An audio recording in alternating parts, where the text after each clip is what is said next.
Hello, mga mami.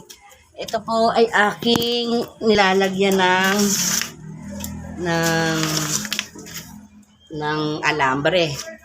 Tulad ng ganyan, mga mami, mga lola, si Nanay Pilisa. Ganito po ba ang inyong ginagawa? Tayo ay maghalaman ngayong hapon, mga lola dyan. Ayan, nilalagyan ko siya ng pako, ng alambre, tapos igagantuhin ko para ilalagay ko dun sa bakal. Pagkakapitan ng bakal. Sa magkabilang, maliit lang siya, mga ganito.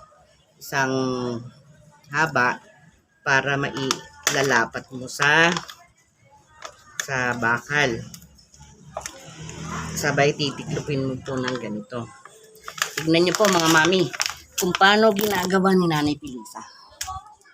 Ayan. Ganito po ang ginagawa ni Nanay Pilisa. Sabay lalagay kong ganyan. Teka, paano ba? Ayan, hindi ko mailapat at yung camera. Wait nga.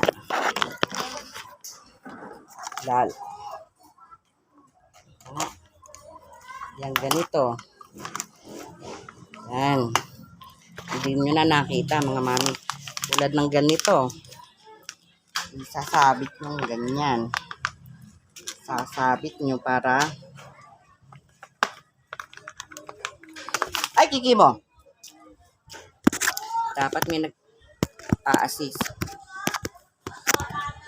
No. Ito na mga to. Iba na vlog ko. Hindi na naging maayos. Maliit yung isa. Hindi advisable. Ayan. Ayan po, mga mami. Nagulo na ang mundo ni Nanay Pilisa. Ayan. Nakita niyo po ba? Ganyan. Ganda po ba ang aking ginawa? Sinabitan ko ng halaman sa labas. Maganda po ba? Maganda po ba mga mami? Yan. Nag-isip na naman ng plantita si Nanay Pilisa.